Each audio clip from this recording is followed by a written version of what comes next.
Hey guys, my name's Ben Howard. We're back out here at Holston Creek trying to get under par in the blue layout. If you haven't seen the front 9 video, I'd appreciate it if you went back and watched that. But right now we're on hole 10. This one's a par 3, 290 feet. Basket's just dead straight ahead. Only thing to really pay attention to is we're going slightly downhill pretty much the whole way. So speed control is very important on this shot. And as you might be able to tell, we've got a low ceiling just before you get to the basket. So the height and speed is very important for this shot.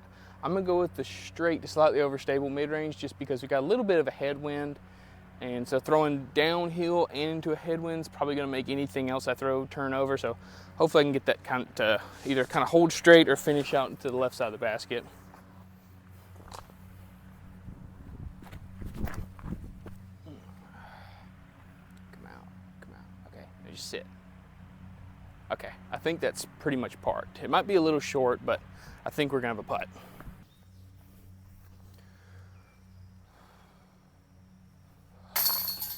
Whew, not gonna lie, I was feeling really nervous on that tee shot because it's not very difficult. Like, in all honesty, that's probably one of, if not the easiest holes on the whole course. But going into this round, just feeling nervous. So getting that out of the way feels really good. All right, guys, we're on hole 11.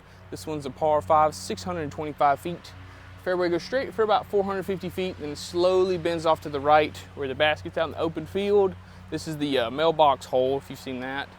But off the tee, really just trying to throw something that's just either dead straight or something to the left side of this group of trees you can see in front of us. Because from either one of those spots, the gap's pretty wide open, but if you go out to the right, it's gonna pinch off your angle. So we really wanna either be just dead straight ahead or off to the left, like I said.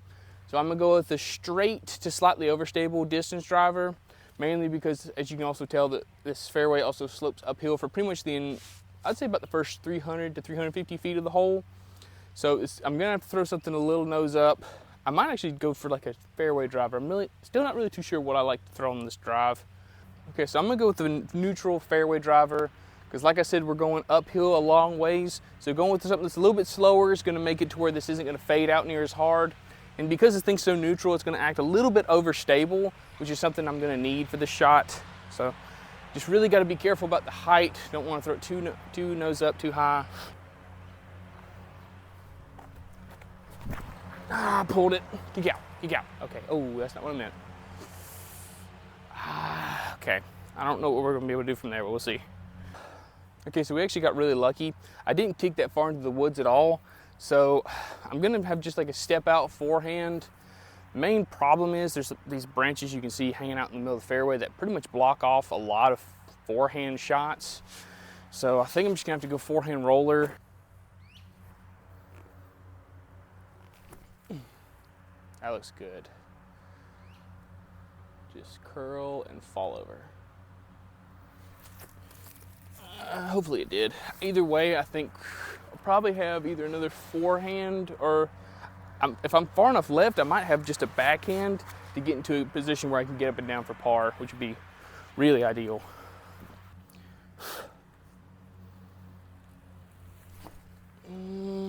Sit.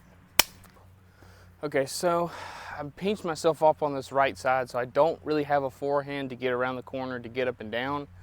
So what I'm gonna try and do is just go over these trees with like a backhand force over that'll kind of just stall and hopefully fall out of the sky. I'm only like maybe 250 feet away from the basket, so I don't require a lot of power on this shot. I really just gotta make sure that I get this out there and just kind of have it stall and fall out of the sky, hopefully not really fade out.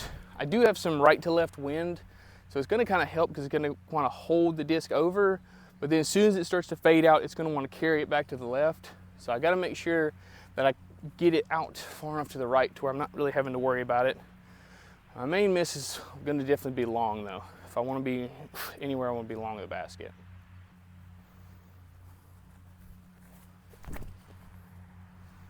I like it. Stall. I didn't stall. I didn't really see it, but probably have like a long look at it. Okay, so I actually had the distance on that pretty much dead on. I was just, like I said, just the wind kind of carried it too far, but we're still like right at the edge of circle 2. So let's go and Give it at least a little bit of a bid.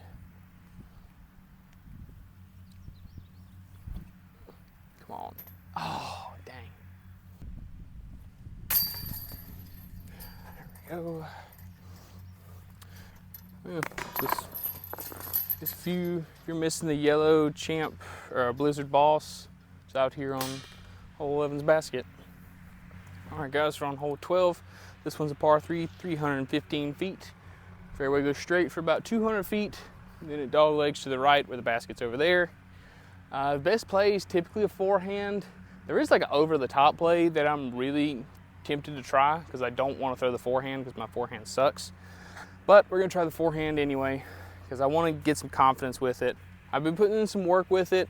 I feel like I've got it down to where at least I've got like a consistent release, at least a little bit with it, at least more than it was. But it's a really demanding shot for the forehand. I've really got to get pushed straight for a good amount of the time and then finish hard right. So I'm gonna go for it and see what happens.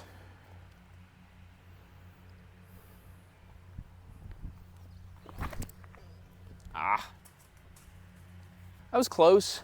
I got good snap with it. I've just really got to be careful because I am kind of like swooping on that shot a little bit. So it's kind of going down and coming up on and being a little nose up, being a little bit on hyzer, but not really too mad with that result. Hopefully I can get up and down from there. I think I'm far enough to where I can at least try and scramble something. We'll see.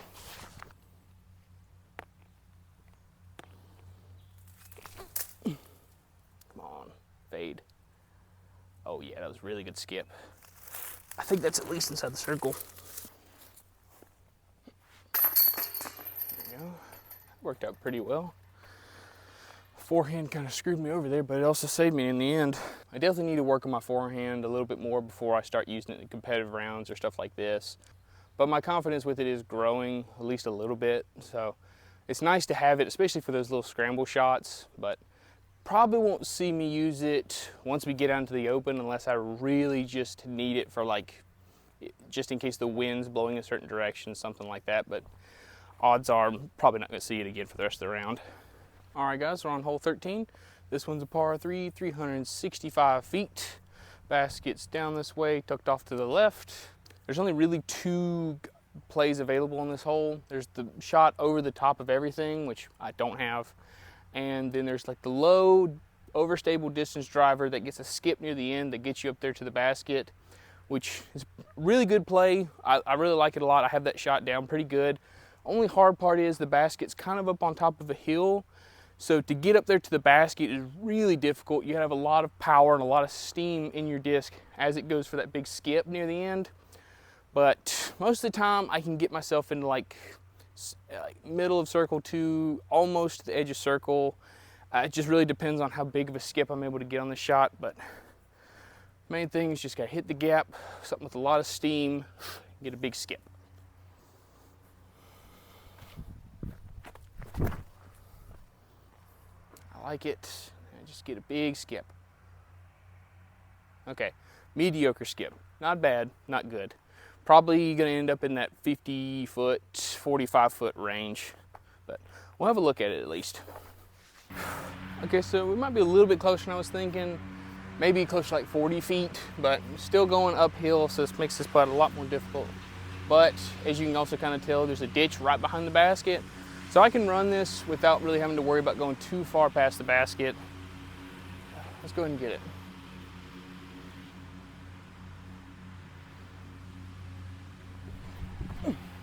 Come on.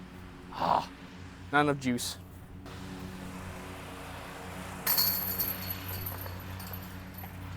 All right, guys, we're on hole 14. This one's a par 4, 458 feet.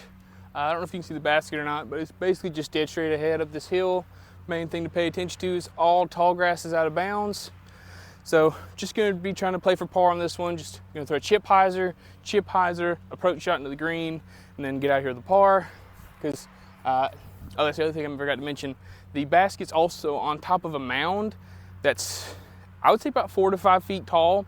So you're not really running that putt unless you're right at the base of the mound or maybe a few feet off of it. So if I was gonna go for the birdie, I would need to be really aggressive, try and get really close, but I'm just gonna try and throw 2 chip shots and throw my approach shot in the green.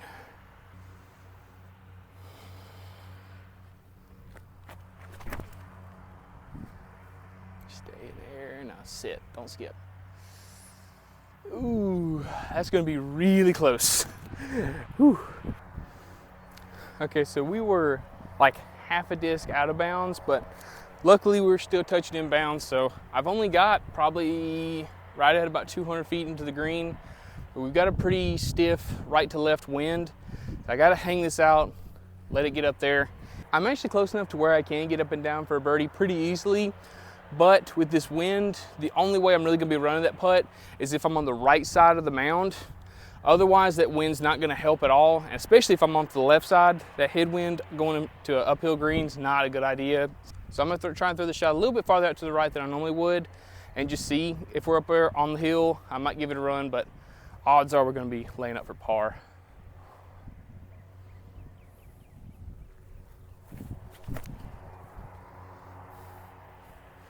That looks good. Oh, just sit. Ooh, well, we're on the right side of the mound, so I can give it a run if I want to, but we'll see when we get up there. Okay, so yeah, I'm too close to lay this up. Like I said, we've got a tailwind putt, so if anything, it's gonna make it drop. So all I've got to do is put this a little bit higher in the chains. Should be perfectly fine now. There we go. All right, guys, we're on hole 15. This one's a par 4, 588 feet. The basket's literally just dead straight ahead into the wood line. And once again, all tall grass is out of bounds. Off the tee, really just trying to throw an overstable distance driver out to the right, let it finish back in the fairway. We've got like a tail left to right, so I think that should kind of help with that shot. I really don't want to leave it too far to the right, because obviously if I throw it out of bounds right, I'm not going to be able to take it very far, but if I go out of bounds left on that same shot, I'm going to be able to take it down there. So for this shot, I'm going to go with the straight to overstable distance driver, throw it pretty much just along the right side rough, because like I said, don't want to finish out the right. I want this to finish left out of bounds, if anything. See what we can do. Ah, well, okay, I think it's going to work. Oh, just barely.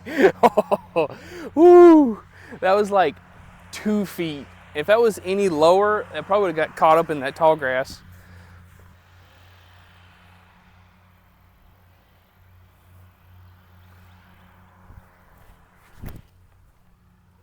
You passed it. You passed it. Yes. Sit down. Ooh, okay.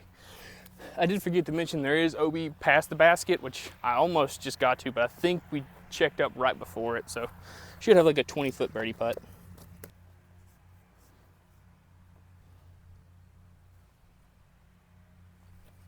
Get there. Ah, man. All right, guys, we're on hole 16. This one's a par 4, 495 feet. Fairway goes straight for about 200 feet, then it slowly bends off to the left until we start moving directly left to where the basket's up there. So off the tee, really just trying to put ourselves in the middle of the fairway, pretty much straight ahead where you can see, or maybe slightly off to the left. From there, you either have to throw like a skip shot or a high hyzer over some trees to get into the green, but we don't need that shot. We're just playing for par. So all I'm gonna do is just try and put this in the middle of the fairway, throw a shot up to like the corner of right where you want the disc to skip, and then throw my approach shot into the green.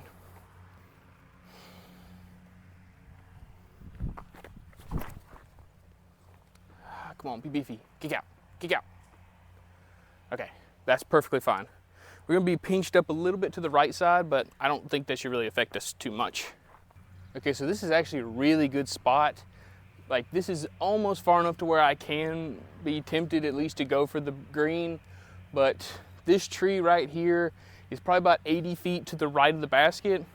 So anything at that tree or to the left of it is gonna be a pretty manageable up and down. So just gonna try and throw overstable mid straight at it and let it fade off of it.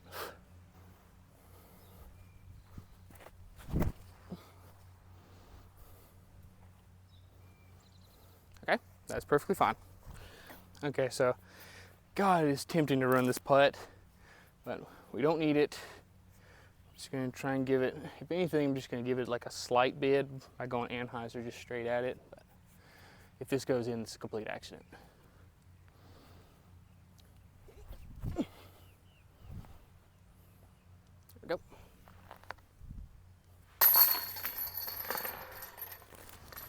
All right, guys, we're on hole 17. This one's a par 5, 658 feet. We're going straight for about 350 feet. Then the fairway bends off to the left, and we're going that way for about 250 feet. I don't know if that math adds up or not, but it's something like that. Off the tee, I really like going just wide with the overstable disc. Main thing is, as you might be able to kind of tell, the ground slopes from right to left. So any shot coming in on a backhand hyzer angle has a really good chance to skip and go out of bounds left. But like I've been saying, I don't really trust my forehand, and it's a touchy shot either way. So I like the backhand play just a little bit more. Just got to make sure that I throw it out wide, give it good height, so that way when it comes in soft. It doesn't really have the opportunity to skip.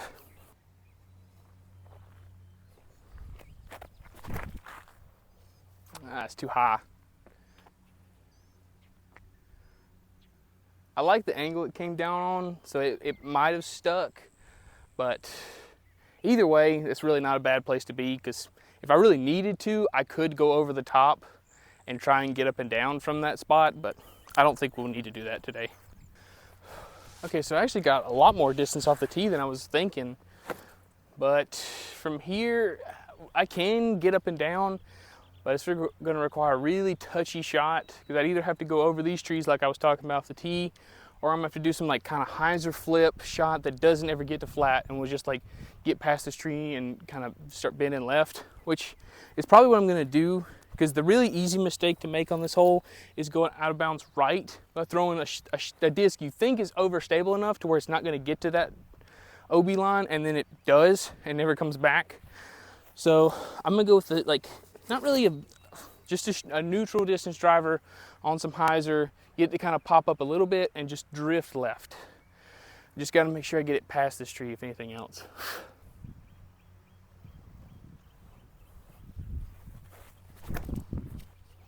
Oh, it flipped all the way to flat, but it's moving left.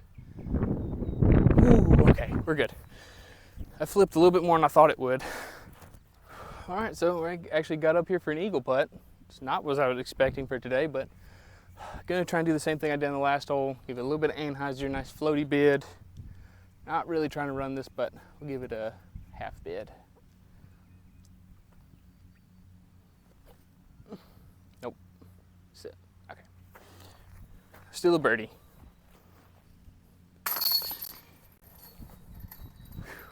All right, guys, we're on hole 18, final hole of the video. This one's a par 3, 344 feet. Basket's just straight ahead on the other side of this pond. Well, typically I would lay up on this shot, just throw it to the edge of the water and throw across. I've never really had good luck with that shot, so I'm just going to try and blast something across, get just as far past the basket, pretty much just kind of ace run it, and then just either lay up my par, or hopefully have a tap in birdie. Be nice. Oh no. Oh, I got through too. I don't think you can get that one, can you? Okay, so now we're at the drop zone, probably like 150 feet, give or take. I'm just gonna go with the understable putter, pretty much just straight at it.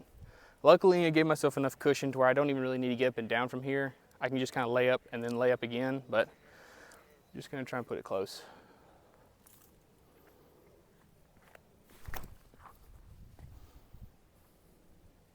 Sit down, sit.